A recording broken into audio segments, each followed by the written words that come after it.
12월 23일 수요 온라인 예배를 함께 시작하도록 하겠습니다.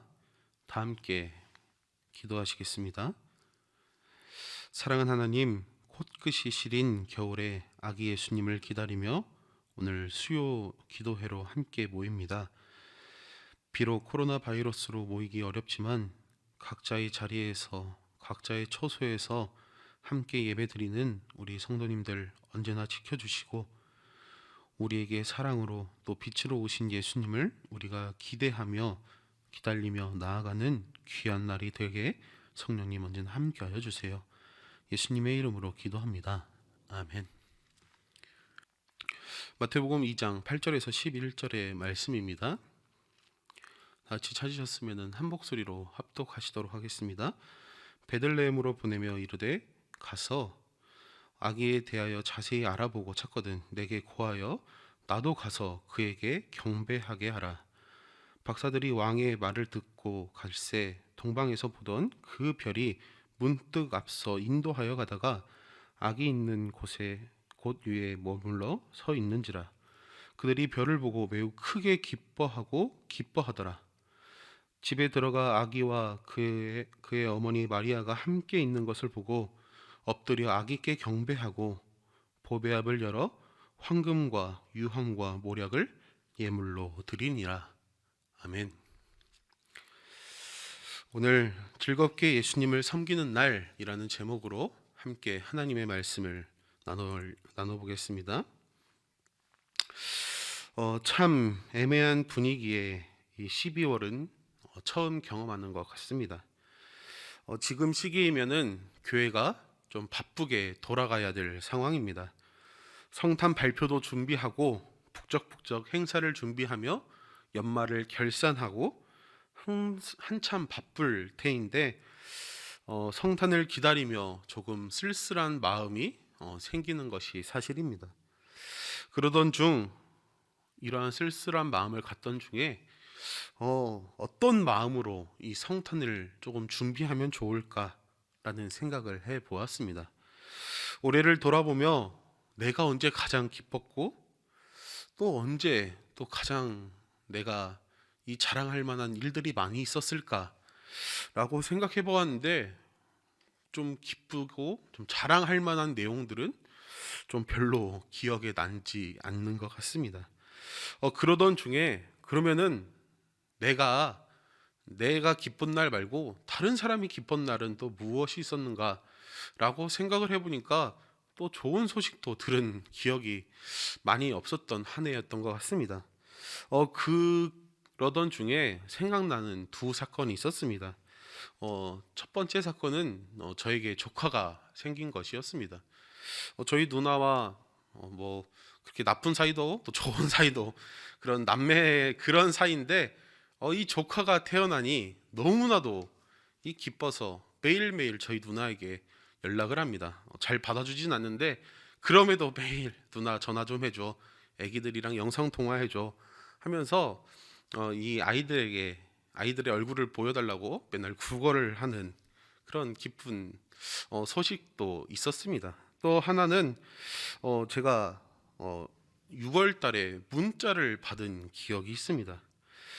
그 문자의 주인공은 제가 아시는 좀 특별한 목사님이신데 그 목사님은 저와 이 대학원에서 같이 이 공부를 하시는 이런 목사님이십니다.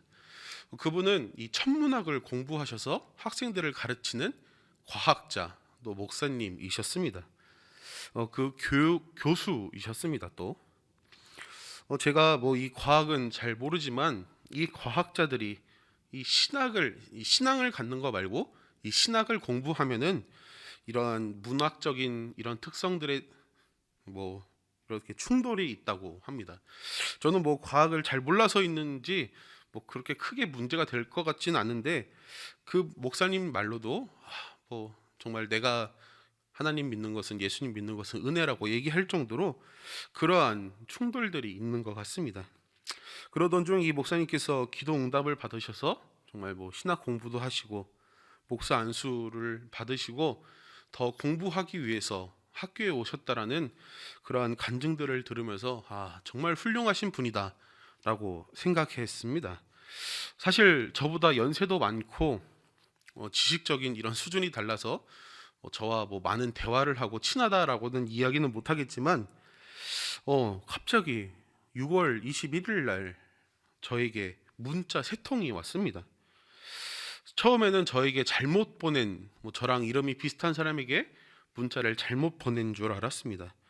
그런데 문자를 읽어보니 전도사님 지금 하늘을 보세요 라고 문자가 왔었습니다. 그래서 하늘을 보니까 그냥 구름이 조금 껴있고 어둑어둑한 그런 날씨였습니다.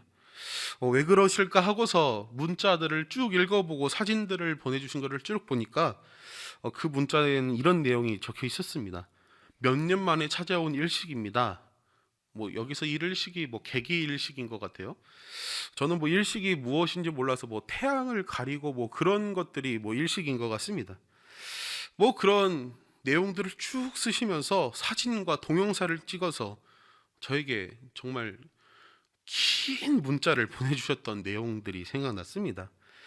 얼마나 이 일식이, 이 개기일식이 반가우면은 10년에 한 번씩 찾아온다는 이 개기일식이 얼마나 반가우냐면은 별로 안 친하고 강의 시간에도 몇 분밖에 보지 못했던 자기 자식보다도 더 어린 이 전도사에게 문자를 보내고 동영상을 보내고 사진을 보내면서 긴 핸드폰도 잘 못하셔서 그런 그 목사님께서 저에게 그런 사진들을 보내주셨습니다. 그리고 생각해 보았습니다. 성탄절을 이 과학자 목사님처럼 기다리면 너무 좋겠다 라고 생각이 들었습니다. 문제와 고민은 지혜롭게 해결하며 기쁘게 살아가는 삶, 이렇게 성탄을 기다리면 좋겠다라는 생각이 들었습니다. 코로나 시기에 살고 있는 우리가 성탄을 맞이하는 자세가 이러한 자세가 아닐까 생각을 해봅니다. 이번 성탄은 코로나 확산세가 심해져서 오늘도 1000명이 넘었다는 뉴스들이 나왔습니다. 그래서 주일 광고처럼 아마 모임지 않고 온라인으로 이 실시간으로 영상으로 이 온라인 예배로 들어질 것 같습니다.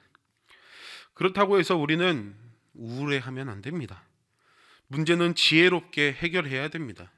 정부 시책에 따라서 지혜롭게 사회적 거리를 두면서 우리의 신앙은 아쉽지만 다음을 더 좋은 성탄을 기대하며 정말 온라인 예배로 드리며 우리가 성탄에 진짜 찬 의미가 무엇인지 그 기쁨을 가지며 성탄을 맞이해야 될 것입니다.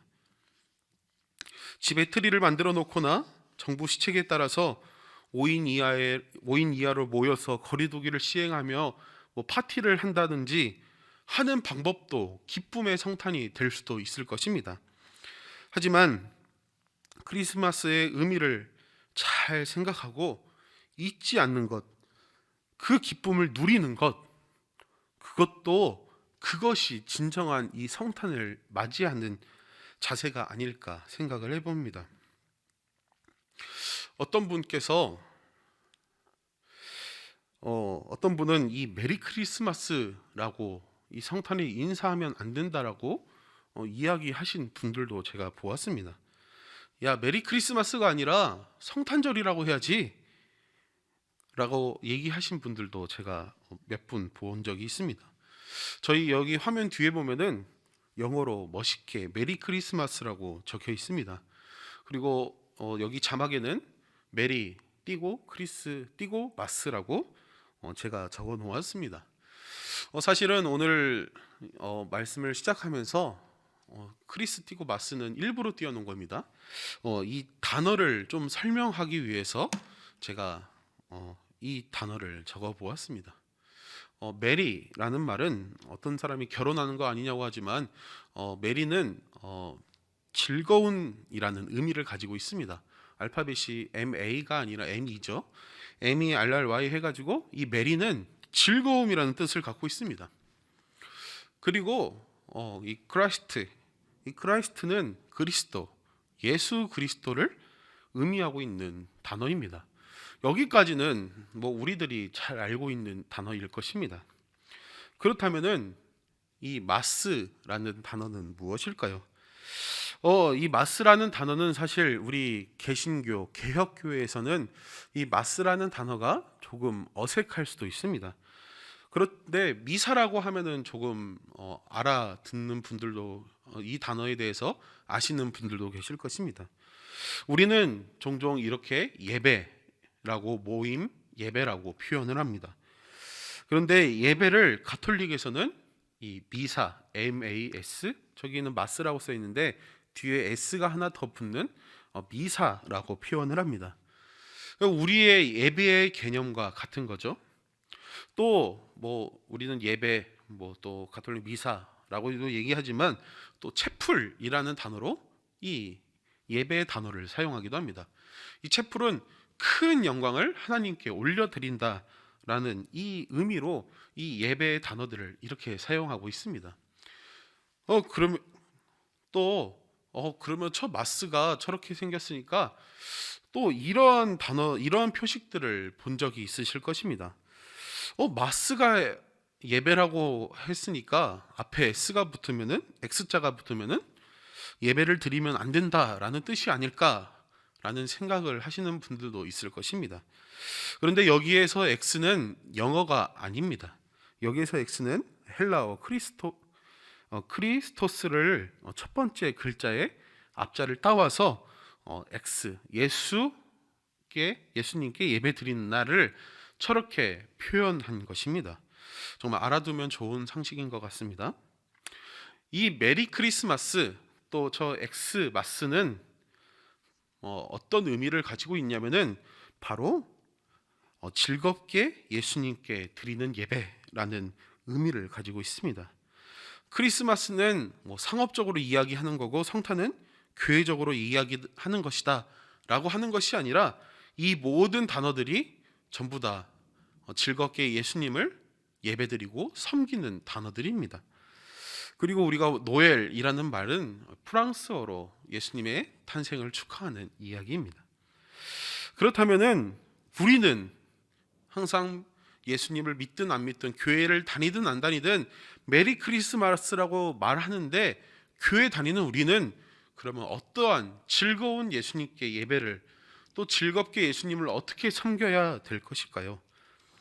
그 힌트는 오늘 본문에서 그 힌트를 찾을 수가 있습니다. 동방 박사들이 별을 보고 크게 기뻐했다고 이야기했습니다. 그때 당시 예수님을 기다리던 사람들 중에서 이 동방 박사들은 별을 보고 예수님을 기다렸고 기쁨에 가득 찼습니다.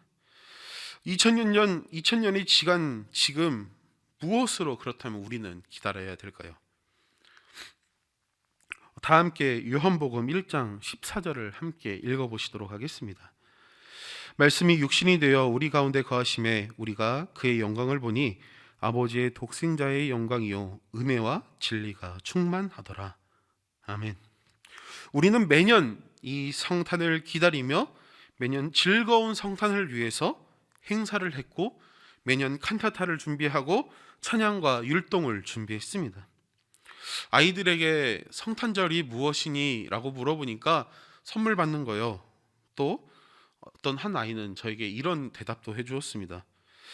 그냥 유치원에서 연말에 그 재롱잔치 하는 거 아니에요? 라고 했던 이야기가 있습니다. 아이들에게는 그저 선물 받고 재롱잔치하고 그 엄마들에게 선물 받는 그런 날밖에 느껴지지 않았을 것입니다. 성탄절은 아이들에게 기쁜 날이 아니고 그냥 율동하고 연극하고 선물 받는 날이었습니다. 너무나도 화가 나고 짜증나는 이 코로나 때문에 그래도 우리는 그 행사조차도 못하고 있는 것이 그런데 사실입니다.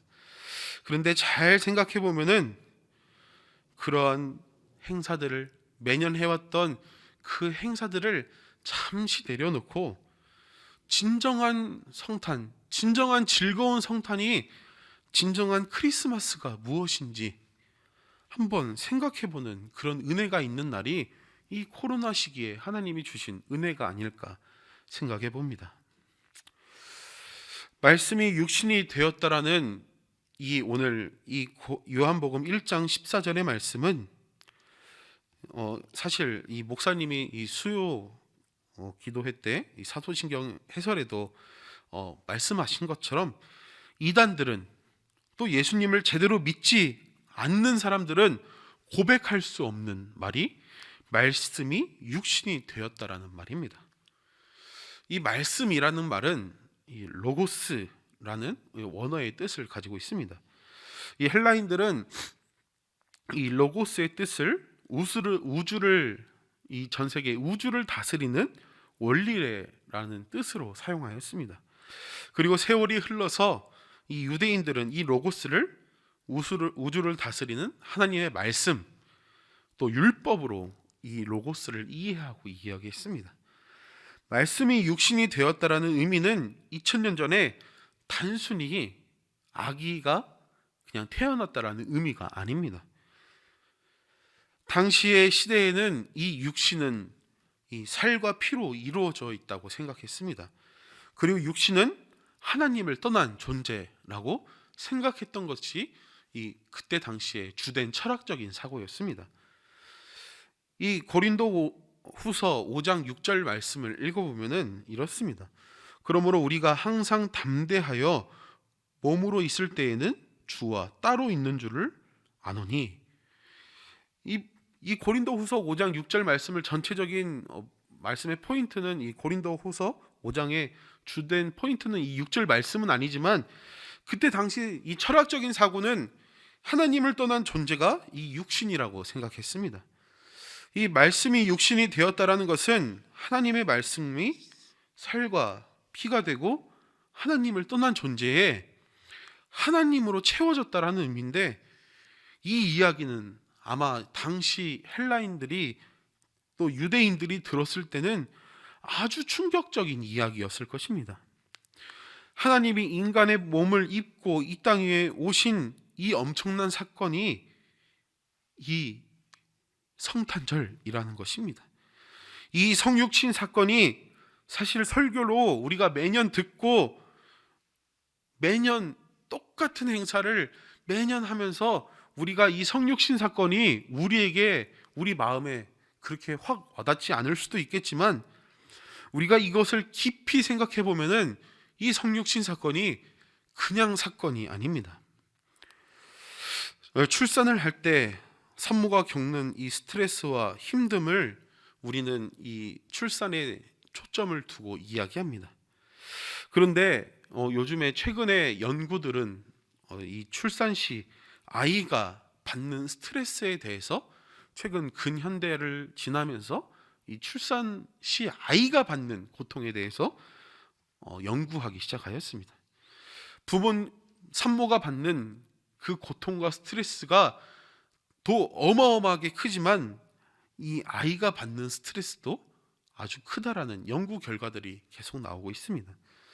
저는 사실 제가 이런 말을 할 자격이 없는 게 출산도 경험도 없고 이런 의학적인 전문 지식이 없어서 자세히 제가 설명드릴 수는 없지만, 자기가 혼자 호흡하고 분만실의 이 조명을 쳐다보는 것, 이러한 모든 것들이 아이들이 출산 시 받는 스트레스라는 이 연구 결과가 있습니다. 하나님이 육신이 되어서 아기 예수님이 이 땅에 오셨다라는 이 짧은 이 말씀이 이 모든 고통을 다 겪고 하나님이 이 고통들을 겪어내시면서 이 땅에 오셨다라는 것입니다. 우리는 이 성탄을 그래서 기뻐해야 됩니다. 성탄은 하나님이 인간과 함께 하시는 그러한 사건이었기 때문입니다. 성탄은 성육신 하신 하나님, 예수님이 우리와 함께 하신, 우리와 함께 거하신 엄청난 사건입니다. 성자 예수 그리스도를 통해 하나님의 임재를 나타내신 아주 놀라운 사건입니다. 함께 한다는 것이 무엇일까요? 함께 볼 수 있다라는 것입니다. 구약에서 인간이 하나님을 보면은 죽었습니다. 그런데 우리는 이 말씀을 통하여서, 이 성탄을 통하여서 우리는 하나님의 영광을 볼 수 있는 은혜를 입은 것입니다. 성탄에 진짜 우리가 기억해야 될 기쁨은 하나님이 이 인간의 몸을 입고 이 땅에 성육신 하셨다라는 것입니다. 예수님의 성육신 사건은 이 성탄의 주인공인 예수님을 통해서 하나님이 우리를 얼마나 사랑하는가, 그거에 대해서 정확하게 우리에게 하나님이 말씀하시는 사랑의 말씀이십니다. 수많은 행사들이, 수많은 모임들이 연말에, 특히 이 24일, 내일 25일 이 성탄절 이브에 많이 계획하셨을 것입니다. 오늘 동방 박사들이 예수님을 보고 기뻐하고 기뻐했던 것은 자기의 연구 결과가 드디어 보여서 예수님을 찾아가서 그래서 기쁜 것도 있었겠지만, 이 땅에 있는 문제와 또 지옥 같은 이 삶에서 구원해 주실 말씀이 육신이 되신 예수님을 기뻐하고 기뻐함으로 찾아간 것입니다. 성탄을 기다리며 말씀으로 오신 예수님을 우리가 기뻐하며 성탄의 핵심인 선육신 사건을 잘 묵상하며 기쁨으로 우리가 섬기는, 예수님께 예배를 온전히 올려드리는, 그것이 바로 비록 온라인 예배라 할지라도 예수님께 우리의 온전한 정성을 드리는 그런 성탄절이 되었으면 좋겠습니다. 교회에 나가지 못하는데요, 이러한 걱정을 하기보다 내년에 있을 더 큰 은혜를 우리가 생각하며 하나님이 우리를 사랑하여 주셔서 이렇게 힘든 코로나 시기에도 다시 아기 예수님을 우리에게 보내주신다라는 그 기쁨을 가지고, 비록 파티를 하지 못하고 즐거운 행사는 하지 못하지만 그러한 즐거움을 가지고 이번 성탄을 기다리며 나아가는 우리 화곡중앙교회 성도님들이 다 되기를 기대하고 기다리고 기도하겠습니다. 오늘 말씀을 생각하며 뒤에 이어지는 기도의 제목을 가지고 함께 묵상으로, 또 앞에 스크린에 기도의 제목을 보면서 노래 한 곡당 하나의 기도의 제목을 가지고 함께 기도하시겠습니다.